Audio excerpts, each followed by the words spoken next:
Did you ever notice that the people constantly telling you to trust the experts get awfully nervous the moment somebody who's actually been inside the room starts talking?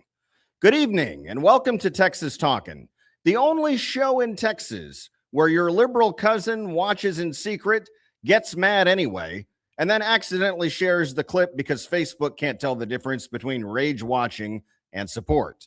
I'm your host, Shiloh Platts, the political equivalent of a raccoon that accidentally wandered into the governor's mansion and somehow keeps getting invited back. There's a new book out by Luisa Deason called A Reporter's Journey Inside Media, DHS, and ICE. What's interesting isn't that she has opinions. Everybody's got opinions. Your Uncle Larry has opinions after 3 beers about how the moon landing was staged by the IRS. What's interesting, ladies and gentlemen, is that she worked inside television news, then inside DHS, then inside ICE. That's a pretty unique resume. And according to her account, she walked away with the same conclusion about both worlds. Narratives matter. Now think about that for a second. We've all been told for years that journalism is fearless people chasing the truth wherever it leads. Maybe sometimes it is. But have you ever noticed how every newsroom in America somehow reaches the exact same conclusion at the exact same time, using the exact same words? One day it's mostly peaceful. The next day it's our democracy. The day after that it's experts say. It's almost like they all got the same email at 8 o'clock that morning. Then you get into government communications. Now, contrary to what Hollywood tells you, I personally don't think there's some smoke-filled room where 12 evil geniuses pet white cats and decide how to manipulate America before lunch. Government is usually much less sophisticated than that. It's mostly PowerPoint presentations, conference calls that should have been emails, and 15 people arguing over which font makes bad news sound friendlier. But here's the part that ought to concern every American. Whether it's a newsroom or a government agency, somebody is always making decisions about what you hear, what you don't hear, and what order you're supposed to hear it in. That's not necessarily a conspiracy. That's literally somebody's job. The real question is whether those decisions are being made to inform you or to manage you, because those are two very different jobs. And here's my rule. The harder somebody insists that you stop asking questions, the more questions I suddenly feel obligated to ask. That's not because I'm a conspiracy theorist. It's because I've met people. If human beings are involved, politics is involved. If politics is involved, image is involved. And if image is involved, well, somebody's probably trying to sell you something. The truth doesn't usually need a marketing department. It just needs somebody willing to tell it after everyone else has decided it's inconvenient. And that's exactly why conversations like the one you're about to see matter. In the next segment, I'm joined by Luisa Deason herself. We'll talk about why she says she witnessed inside television news, DHS, and ICE, and why she believes Americans should think a whole lot more critically about the stories that we're being fed. Don't go anywhere. Luisa Deason is next. Let's get dialed in.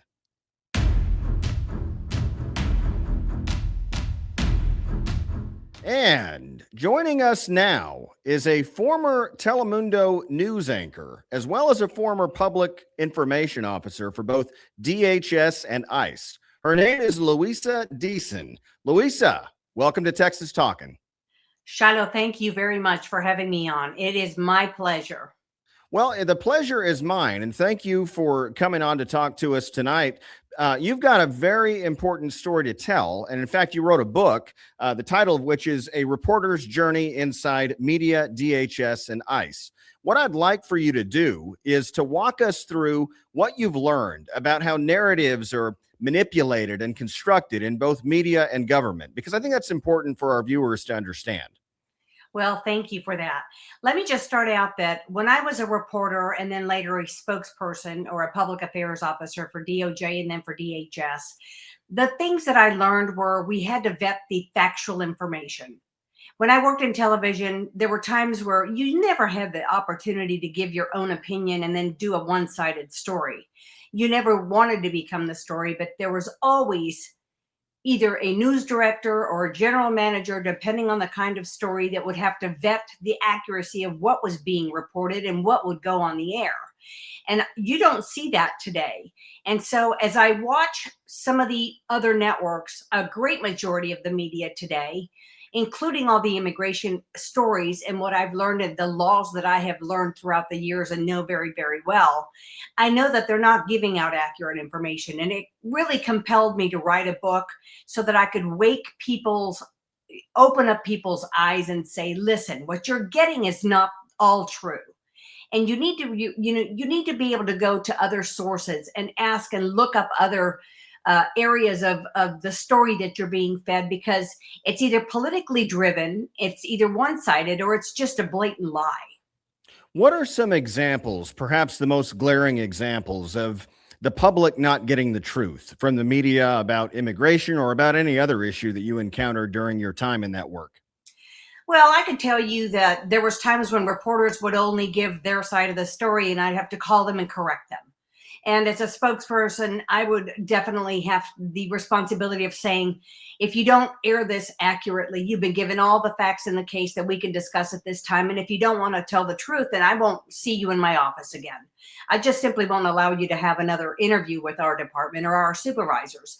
And I dealt with senior leadership. I dealt with people like Mike McMahon, who was the director of investigations here in the Houston district office. And I dealt with Tom Homan. I worked many cases with him, in fact.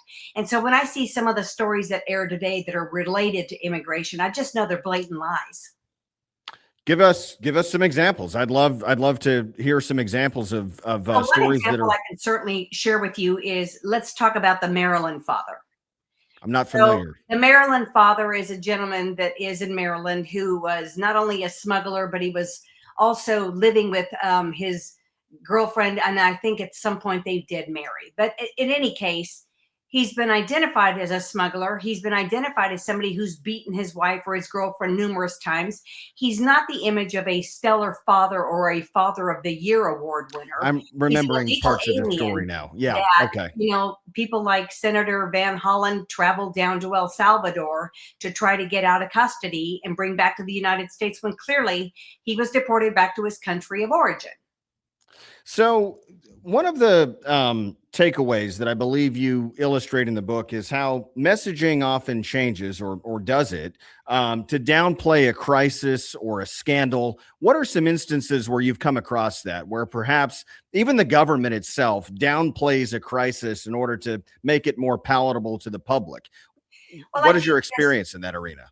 well, I think there's a lot of factors that go in, and I'm just going to relate to what I lived through as a spokesperson for ICE. When I get a story and it involved either people that had perished, or let's take the Victoria case, the 19 dead in the back of the sweltering tractor trailer case. We were very, very aware that there was still a lot to be said and discovered about not only the individual that was driving the tractor trailer, that obviously then got 19 subsequent life terms in prison, and then he was killed a few years later. But we heard stories from reporters that would say, there was a young 5-year-old in the back of that sweltering tractor trailer that was dismembered, and they were trying to dismember his arms and his fingers to push him out through the light holes to get people's attention. Well, that was the most preposterous thing I'd ever heard. And of course, we identified that news outlet and that reporter, and he was no longer allowed to attend any of our news press releases and any of our meetings, because you can't do that to families that are flying in from foreign countries to continue to identify those that had perished in that tragedy.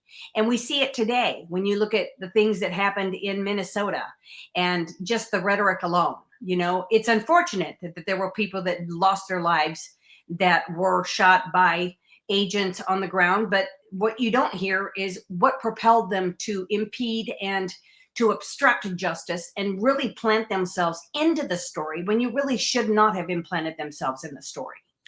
What would you say is probably the most compelling takeaway from your book? That if there was one thing you want readers to take away from that book, what would it be?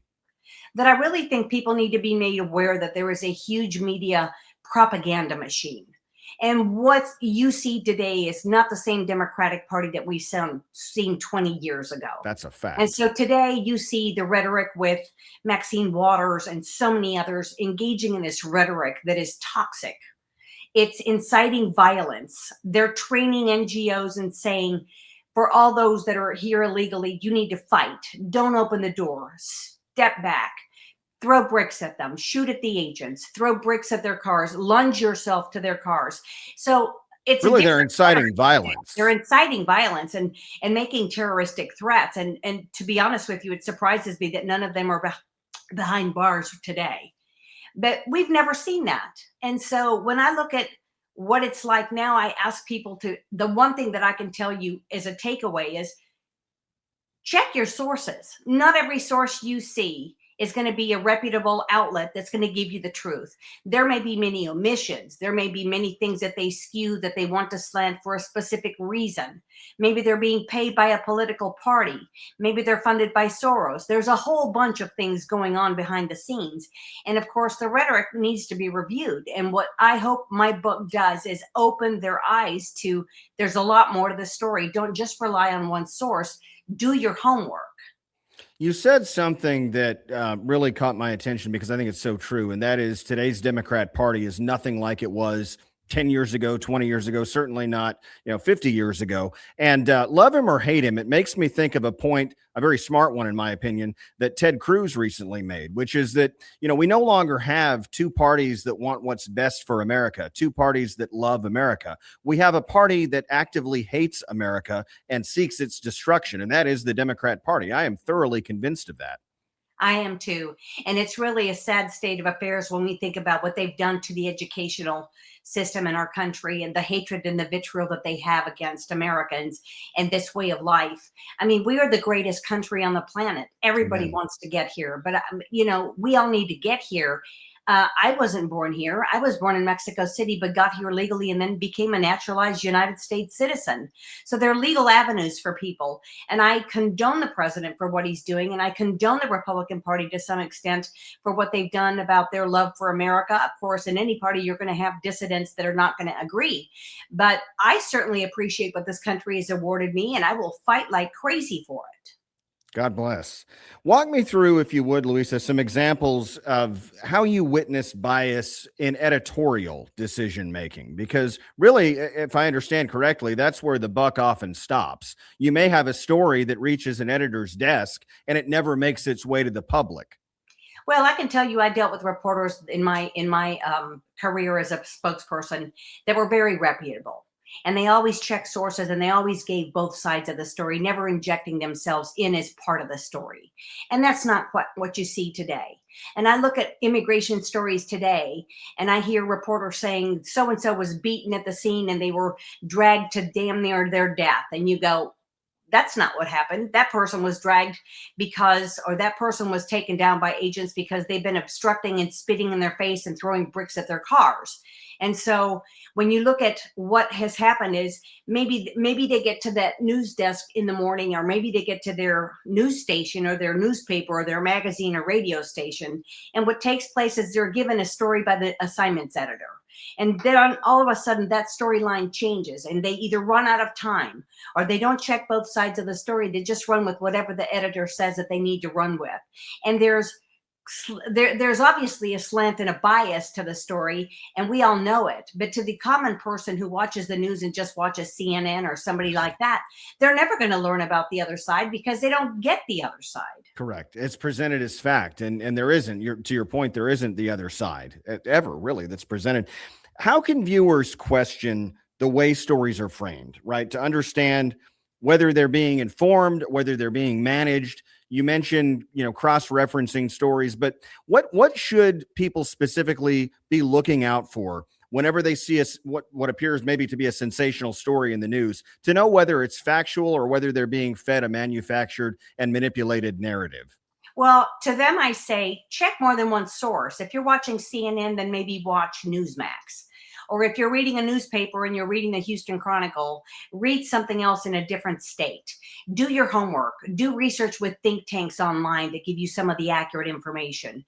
And of course, if you can, ask questions within your community. Don't just rely on one source of information, because that source may not be accurate at all.